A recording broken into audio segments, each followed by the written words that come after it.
சென்னை கொளத்தூர் பகுதியில் மழைநீர் கால்வாய் தோண்டும் பணியின் பொழுது அருகில் நின்ற மரம் சாய்ந்து விபத்து ஏற்பட்டுள்ளது. மரத்தை அப்புறப்படுத்தும் பணியில் மாநகராட்சி ஊழியர்கள் ஈடுபட்டு வருகின்றனர்.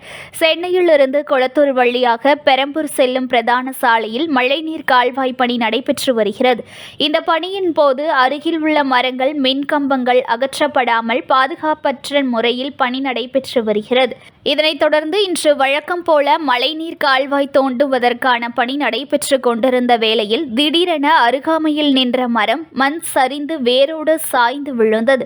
அதிர்ஷ்டவசமாக அப்பகுதியில் வாகனங்கள் செல்லாத நிலையில் பெரும் சேதம் தவிர்க்கப்பட்டது. அத்துடன் இந்த சாலையானது எப்பொழுதும் மக்கள் நெருக்கம் அதிகம் உள்ள சாலையாகும். இப்பகுதிகளில் அதிக பள்ளி, கல்லூரி ஆகியவற்றிற்கு சென்று வருகின்ற மாணவர்கள் பகுதி வழியாகவே பெரம்பூர் மற்றும் அதன் அருகாமையில் உள்ள அகரம் மற்றும் அண்ணா சிலை ஆகிய பகுதிகளுக்கு செல்கின்றனர். மரம் சாய்ந்து சாலை மூடப்பட்டதால் மரத்தை அப்புறப்படுத்துவதற்காக சாலையில் வாகனங்கள் செல்ல முடியாத சூழல் ஏற்பட்டது.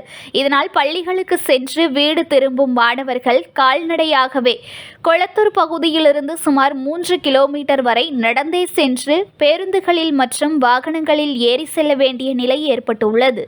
News1 தமிழை லைக் பண்ணுங்க, கமெண்ட் பண்ணுங்க, ஷேர் பண்ணுங்க, மறக்காம சப்ஸ்கிரைப் பண்ணுங்க.